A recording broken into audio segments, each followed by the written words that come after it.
Good morning. I've been, I hope you guys have been doing well. Um, I haven't done Uber in a little bit, but I'm going to. Tomorrow I'm probably going to make some money, that's for sure. Um, I don't have to work this 4th of July like I did last year, so it's pretty cool. Um, the last 3 days, um, I had literal, like, liquid crap. I mean, literally, like, pissing out your asshole. That's crazy. I've been drinking water, and I drank about 3 liters, not all at once, throughout the day. Every time I get done with a loop, I'll take a few sips, and then take another throughout the day, and I usually consume about 3 liters. So, it wasn't that I was dehydrated, I don't think, but yeah, like 3 days ago, it was like, whoa, I feel like crap. And then I woke up, and the headache was gone, kind of the headache, but then the diarrhea was there. You couldn't trust a fart at all. And then it got worse the next day.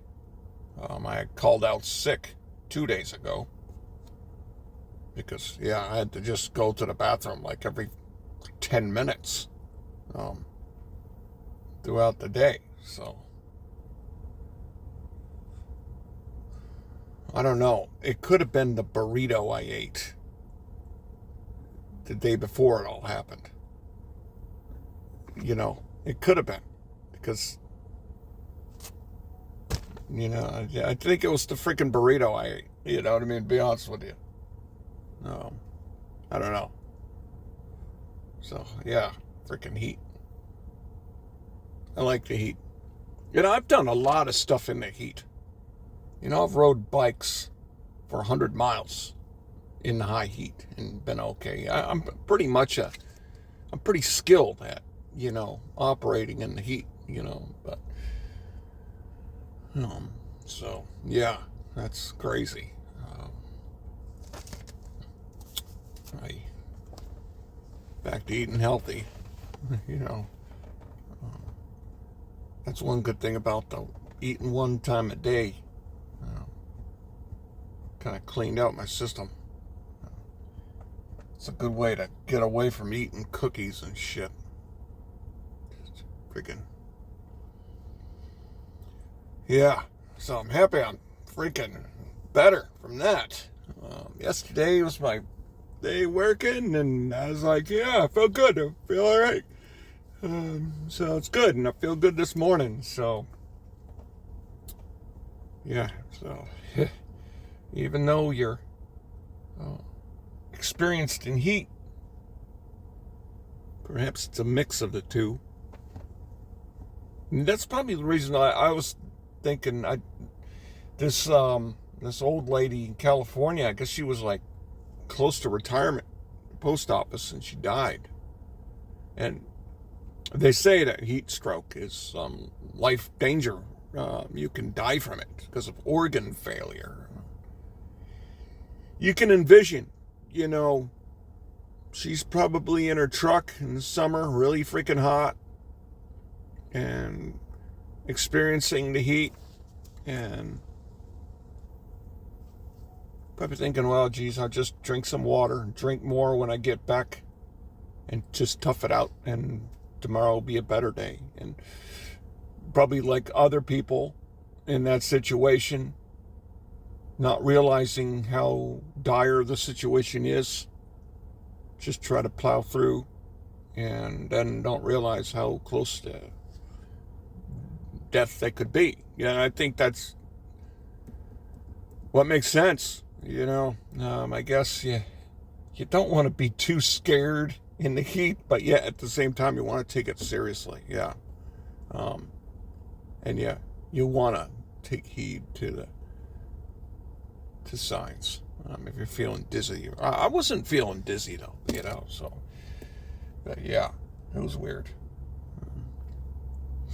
It's the thing about Irvine is one area of Irvine has kind of a different climate than the other. Um, like the Turtle Rock area is nice. Nice breeze there. When it's cool, it's going to be cooler there. And over here, it's nice. You get the breeze from the ocean. But then you're over here by the college, and that's like a freaking heat sink. It's hot. And all the apartment buildings and just like it's just hot there. There's no coolness there. And then you got the 18 kind of bay that's up north, and that's hot. That's like the desert. So yeah, it's interesting how big and there's different kind of temperaments there. Yeah, that's why I like Turtle Rock. It's probably the reason why it's the rich area. Yeah.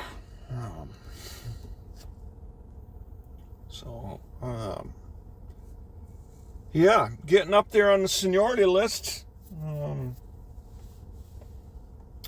Getting up there. So I might not have to wait 2 years. My supervisor told me that I'm next in line. I think he was confused, or maybe not. Maybe he knows that the 4 people ahead of me are already going to get converted and that I'm next. And that's what he meant, I think. There's a lot of retiring people here, so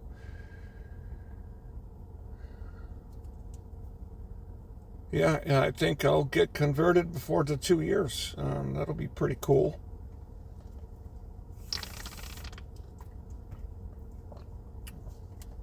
I'm thinking about stepping away from coffee and going to like a caffeine pill like I used to. In the morning, just take a couple of NoDoz with water.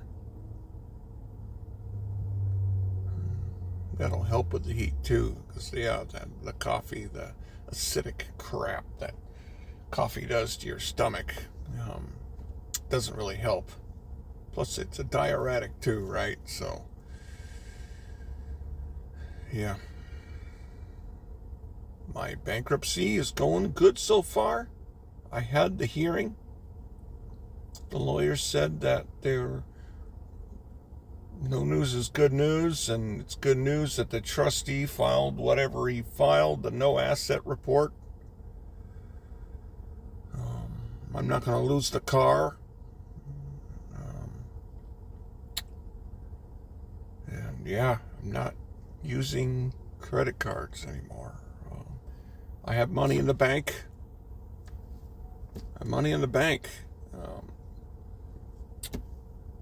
So I'm not using credit no more. I wouldn't have any money in my bank if I didn't, because I'd be not making my payments. So yeah, it's just, yeah.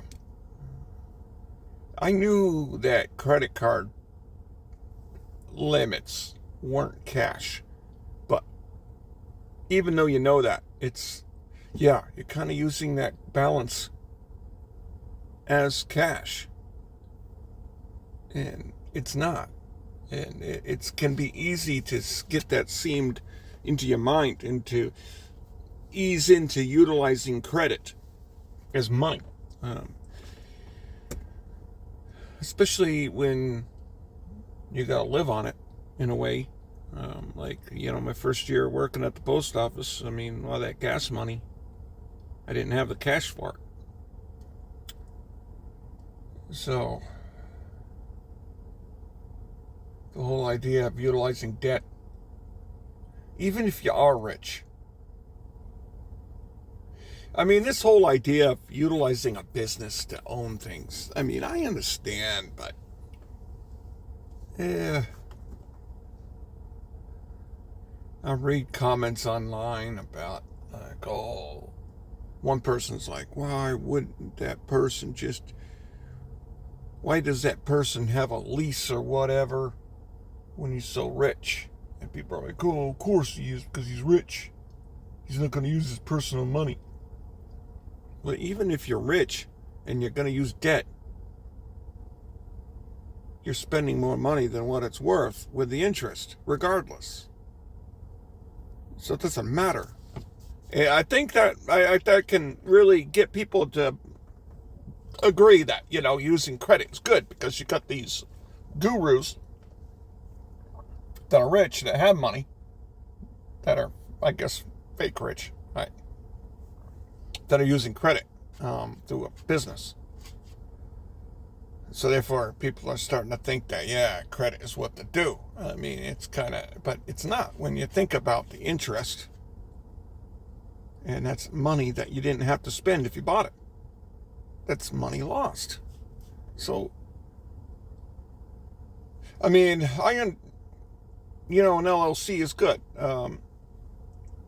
When you have a plan for a business, you get an LLC, then you don't have to touch your personal credit. It's the business's credit. The LLC gets sued, not you personally, not using your personal money. That's a good idea. That's what you should do. So I imagine there's definitely rules. I mean, obviously, I guess that might have been a little bit of what Trump got in trouble with, right? At the resort. Wanting to live there or something and using it as a business or whatever. So I guess maybe not in all forms can you just like, oh, this is a business, I'm gonna write it off on my taxes and I can live here as if. I don't think it's that easy, obviously, because then everybody would do it, right? Then you'd be able to write off your rent as deductible on a tax form. I mean, then why wouldn't everybody do it? Just form an LLC and basically use your W-2 money and just charge it on your LLC or freaking your business and kind of merge the two that way. Obviously, can't be that easy. Otherwise, then it might be smart. And you could tax deduct. You can't really loan money to yourself. But then you could be like, well, I pay myself an income. Then from the business, I'm going to deduct it. So then it doesn't really matter because I'm using the business to kind of scapegoat on my personal, right? So therefore, I'm just going to borrow money from myself, from my business, and then deduct that money on my business. Kind of playing money magic games to be able to skirt somehow.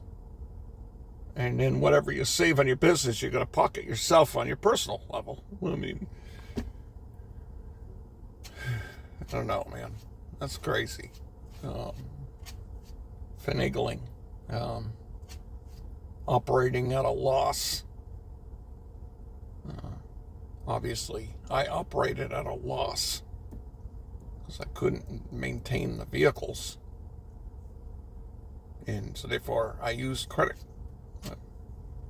to continue operating. It's operating at a loss. When you use credit and you can't pay it off within the 25-day period, you're going to pay a lot of interest. A lot of freaking interest. It's a lot of money. A lot of freaking money. So, yeah, that's life.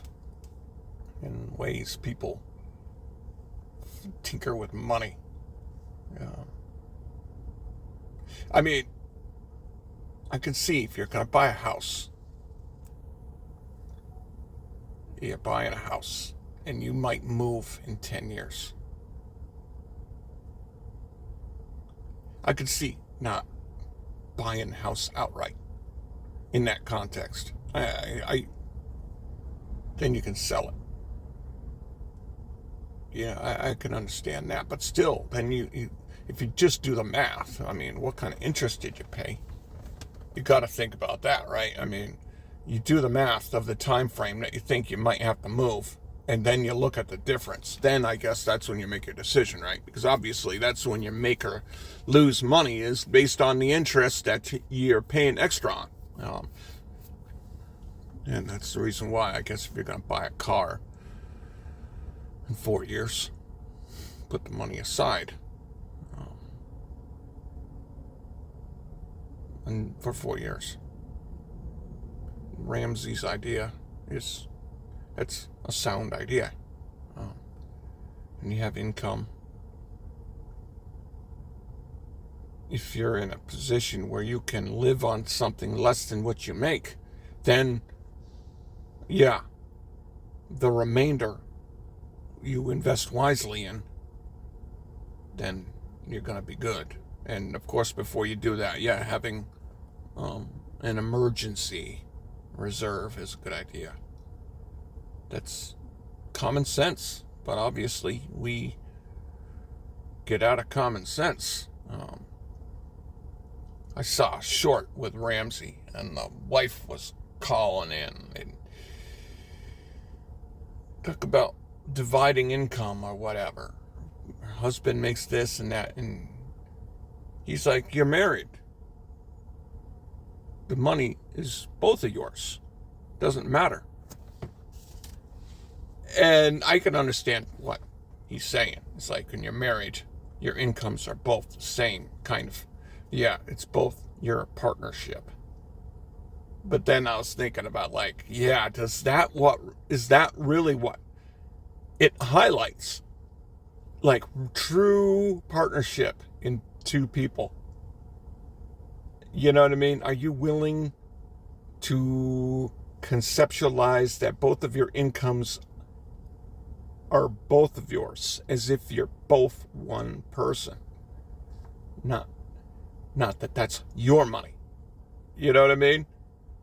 And I'm thinking, yeah, that would be a deal breaker for me.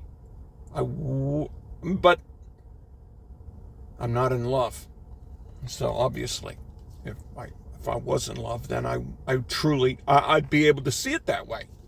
But obviously, the idea of you not being able to see your income together as one kind of highlights how you're not so merged with your partner, right? You know what I mean? And that's like, wow, that's really a good freaking way to know, like, when you need to separate like that. How truly blended are you with the person you're with? You know what I mean? It's yeah, it's crazy.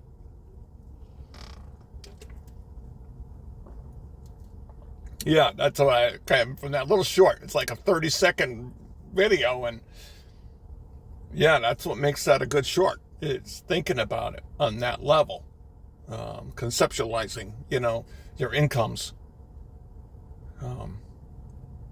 So then maybe it's, yeah, I don't know.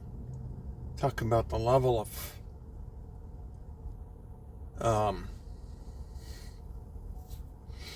yeah, everybody thinks, well, not everybody, but about true love.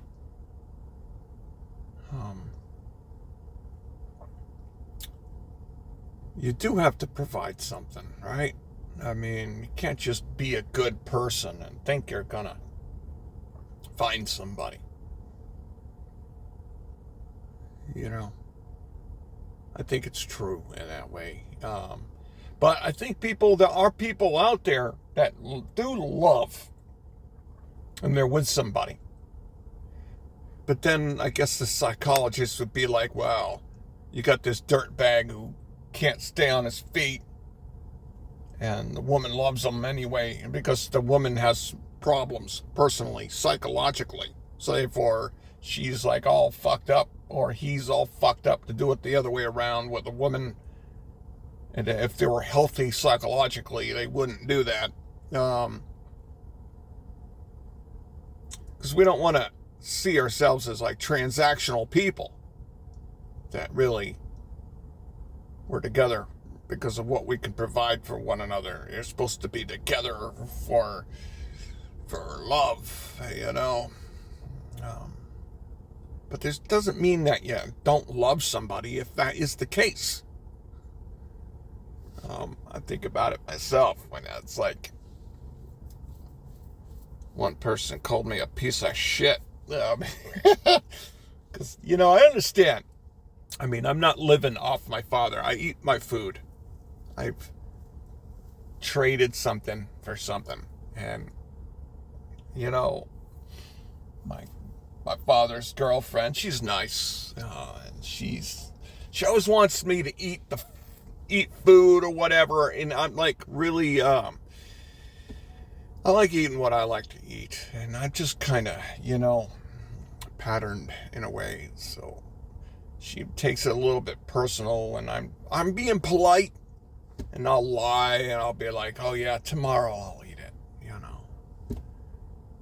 She said, don't be bashful. She was in person talking to me, and she's like, don't be bashful about the food in the house. You're part of the family. And that was, it was cool for her to say that. Because, that is a topic that I think about. Am I truly part of the family or not? Because it's weird. It's not really weird, but it is. It is when it comes to, like, my sister. I really get along well with her. My brother, too. And my father, And my father's girlfriend. But the other family members don't really ever talk to me or have any interest in. So it's like, yeah, I understand. They think that I'm like, trying to steal money or something, that I'm like this angry person who's reconnecting with my father, and I'm mad and I want money, and that's just not true, But that's what people are going to think. So at least the guy who called me a piece of shit, he was just being honest and saying what other people, what I mean, don't say, so, you can assume what you're going to assume, I make my money, you know what I mean, just because I'm in I'm not, that's one thing, I don't borrow money from friends and family. I borrow it from a company, that I've followed that. So when I say I don't loan money to friends and family, and I have loaned money to friends and family, and I don't do it anymore, because it's not a good idea. It's easier to rationalize borrowing money from a credit card. I would not put myself in a position to borrow money from my father. Not that my father's a bad guy, he's not. But I wouldn't put myself into that position, because now, you might want me to do all kinds of things, like, I might not want to mow my sister's lawn, and he might want me to. And guess what? When you owe money, you know what I mean? Yeah, you're going to have to cancel out what plans you have, and you're going to go mow your sister's lawn, you know what I mean? Even though her boyfriend could do it. He's not disabled. Why the heck? He's not coming over to clean my car every freaking week, so why do I have to go mow their lawn every goddamn week? You know what I mean? Not that I'm, like, against doing it. But sometimes I just, I want to go make money driving Uber, not mow lawn, because my brother, wants to. I don't know, man.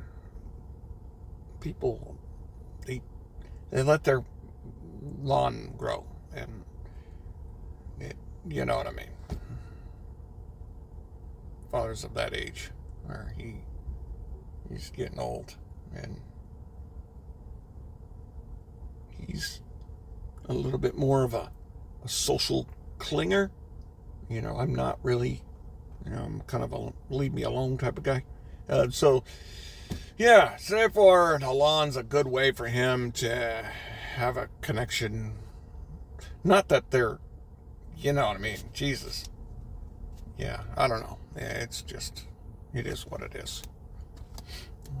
Some people need to have contact every day. Some people need it every week.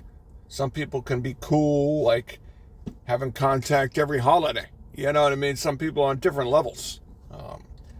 I'm not like an everyday hold hands kind of, you know what I mean? I can't do that, I'm not quite gonna live in the woods off the grid. But every freaking day, it's a little much for me. I can't do that. So therefore, we're human, and come up with reasons to have contact. So let's take care of the lawn, you know. Plus, there's judgment in there too. It's like, yeah, you should take care of your lawn. Yeah. My idea is like, well, they live there. It's their responsibility. You know, I don't really care about the social stature of, like, the man of the house kind of, but, he's not cleaning my car, is he? Okay, I don't care that he doesn't clean my car, but quid pro quo. I'm going to come over there and take care of your lawn. Well, come over here and maybe, because I don't have much time, wash my car for me. Come on, quid pro quo. What's wrong with that, So there's a little, it's like, yeah. So therefore I can duck out of it sometimes, and cool, because I don't owe any money, But if I did owe money, different story. You know what I mean? That's a lot of the reason why it's good not to borrow money. Plus there is resentment. I mean, there's this unwritten rule that when you loan money, that the person's going to pay you as soon as they can. And sometimes when you loan money, they don't do that. Oh man, that's bad news. Fucking bad news right there. I'm not doing a root today, just swings. Fuck. Oh well, I gotta do what I gotta do. Alright, on that note, I'll catch you guys later.